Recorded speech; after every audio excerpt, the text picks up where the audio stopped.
Welcome back to Middle-earth Quest. We are playing this episode as Sauron, turn 3. And I misspoke last time about resting and removing corruption cards. You do not have to rest in a Free People stronghold to be able to remove the corruption card. You just have to rest.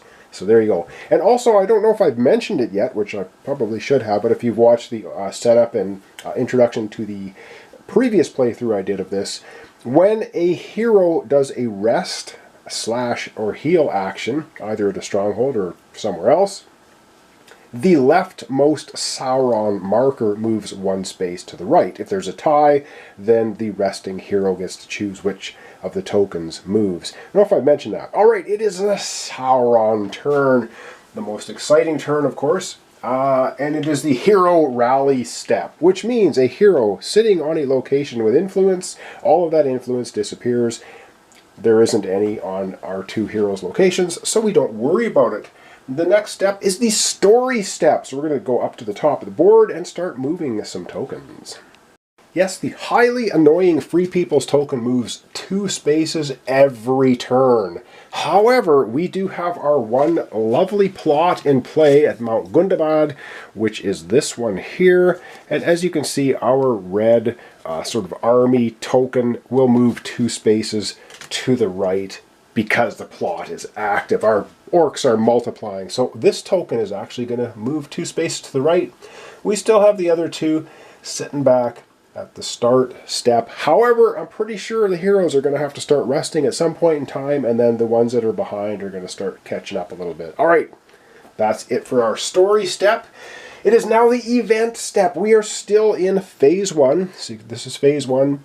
Phase 2 starts there. And at phase 2, we actually get a couple of more evil minions out on the board. We get Gothmog of Gorgoroth, and we get the Ring Wraiths coming out when we get into phase 2, but we're not there yet. Alright, let's have an event take place. And yes, the Fellowship is still in the lead. The Free Peoples, I should say. So, yeah, we are still in phase 1, so we're going to take the phase 1 deck. Yes, I like to shuffle these every time. Why not? Until we get down to, of course, just 3 cards left, and then we won't be shuffling anything, because that'll be the last of the cards. Alright, 3 cards. 1, 2, 3. And because the Free Peoples are in the lead, we will take the card that has the lowest number. So, and they're all pretty high numbers. So 8 is going to be the lowest number of the 3 cards. So we will be taking a look at 8 and processing it. Alright, so our card is the Courage of Arkenbrand. It says, there in the Hornburg at Helm's Gate, Arkenbrand, master of Westfold of the borders of the Mark, now dwelt. As the days darkened with threat of war, being wise, he had repaired the wall and made the fastness strong. So, getting ready for the Urukai. It says the heroes may remove... No, don't be good. The heroes may remove up to 3 influence monster total from Rohan, or place a favor in Helm's Deep. Oh, no!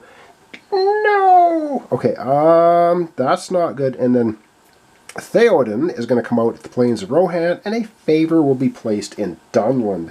So the heroes will remove the 3 influence / monster tokens from Rohan, or place a favor in Helm's Deep. Alright, they have to make a choice there. They're probably going to be trying to remove monsters, and well, we'll see. We'll see what they want to do.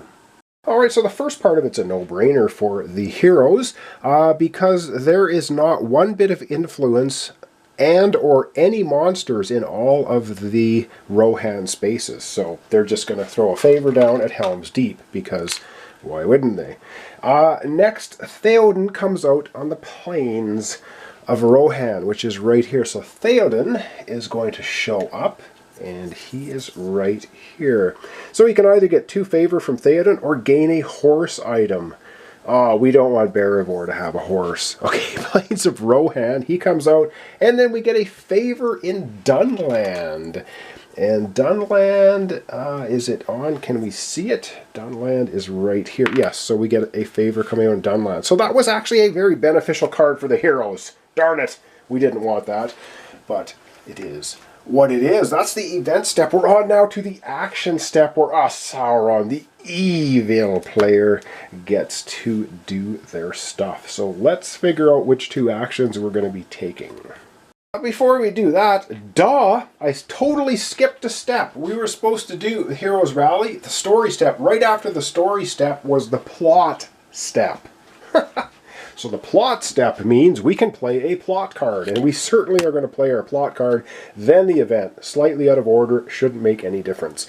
So we're going to play Osgiliath Invaded. Requires one monster token in Osgiliath. Well, luckily because we have the Black Serpent there, we were able to put a monster token right down on Osgiliath, so that worked out perfectly. So we can play down this plot, and it affects Osgiliath. So we're going to put the plot out on the board.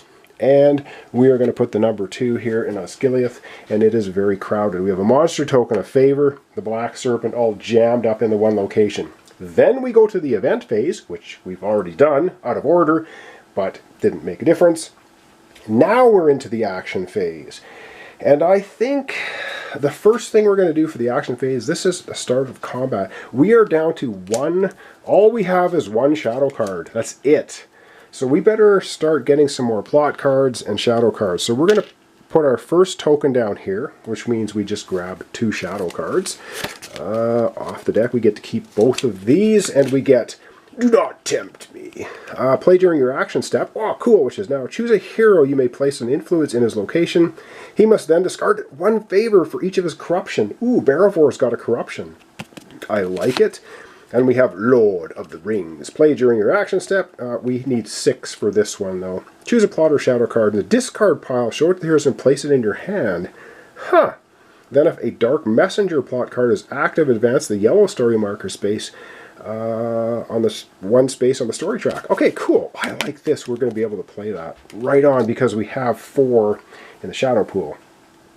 That was our first action. Of course, we have to draw 2 plot cards as well. We get to keep 1 of the 2 plot cards. The 2 plot cards we get is Schmeagle Escapes, ring symbol. Requires a monster token or minion within 1 space of the woodland realm. And currently, we have a monster 2 spaces from the woodland realm. Yeah, so that's probably not going to happen. And okay, what is the other one? The other one is Loss of an Heir, and it's going to move. So we don't have a nice red token moving, but it is what it is. Requires a monster token or minion within 1 space of the affected location. So within 1 space of Edoras would be a hard no. We don't have a monster minion. Or Minas Tirith. Well, we have the Black Serpent is currently in Osgiliath, where he's probably going to stay to keep that plot alive. So we could play this one down on Minas Tirith. So I think we're going to keep this one as our plot card. And this one then just goes to the bottom of the plot deck. Alright, that was an action. We have 1 action remaining. And we can either put down monsters and move monsters or minions. Or we can get a bunch of influence. I think we're just going to go ahead. I'll have to decide, but I think we're probably going to go ahead and grab the influence this time.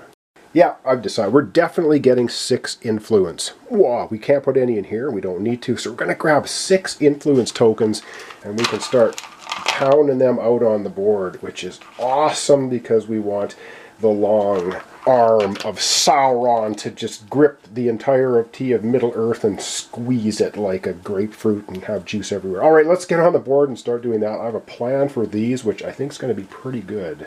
Alright, Sauron has his main plot taken over here in Mount Gundabad, and we've got this pesky little Erebor. He's getting a little too close. Now, Erebor's wisdom is 2.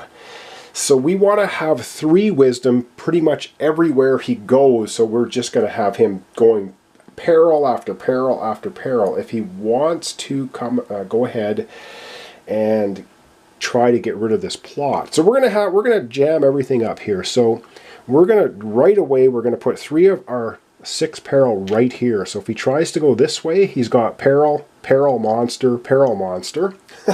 We're gonna put 1 up here, making this a 3. So that's now perilous for him. And we will put 2 here just to continue just where the favor is. Actually, we can put we're going to put 3 here and 2 here. As long as we have a connection to Mount Gundabad, which we do, we can put what we want. So where the favor token is, we have 3. It's perilous for him. This space is not. So, oh boy. Or do I want, you know, we're going to put 3 here. I'm redistributing this a little bit. We will, I think we might put the 2. Okay, that blocks off this and this. Perilous, perilous, perilous. If he goes this way, perilous, perilous, and monster, monster. Okay, love it. All right, let's go back down to the Gondor region for our last 2 influence. All right, for our last 2 influence here, we're going to go to Minas Morgul. And we'll also go out to the Dead Marshes. Now, by putting 1 to the Dead Marshes, it actually connects Barad-dûr, Dol Guldur, and Mount Gundabad all together. So if any of the chains get broken by the heroes, we have 3 influence in each of Barad-dûr, Dol Guldur, Mount Gundabad. I think that's not a bad use of that influence. Okay, that's it for our actions. No, it's not. It's not. What am I talking about? We have an action remaining. Oh, absolutely we have an action remaining. And we're going to play Don't Tempt Me. We have 4 in our shadow pool, so we can play this card. Play during your action step. Choose a hero. Barovor. You may place 1 influence in his location. He must then discard a favor for each of his corruption cards. Cool. I dare not take it, not even to keep it safe, unused. The wish to wield it would become too great for my strength. Gandalf, Fellowship of the Ring. So, yes, we're going to place 1 influence where Barovor is, and then he has to discard a favor because he has 1 corruption. Awesome. So, let's go ahead and get that set up. Alright, Barovor thought he could just simply walk into the ruins of Angmar, but it wasn't so simple. So we're going to take 1 influence, like I said on the card, and we're going to dump it right where Barovor is hanging out. And I do believe wouldn't matter where he was, we could still put an influence down there. And now he has to lose. He has, of course, 1 corruption, and he has 3 favor. Well, guess what? Now he's got 2 favor, and that's perfect because now he can't go and finish off the quest. He can't get rid of our... actually, Eometh has only 2 favor, although he could grab that one, but it's going to be perilous. I don't know. I think that's okay. But now we've at least knocked Barovor down to 2 favor. That's awesome. And that was our action step. And so basically, at the end of the episode today, what we do now is we just have our rotten heroes are going to be drawing up their cards into their hand. Alright, we're going to start off with Eometh. He has a fortitude of 6. He will be drawing 6 cards. 1, 2, 3, 4, 5, and 6. Ooh, that leaves him 1 in his life pool, but it gives him 9 cards in hand. Yikes! Alright, over to Barovor.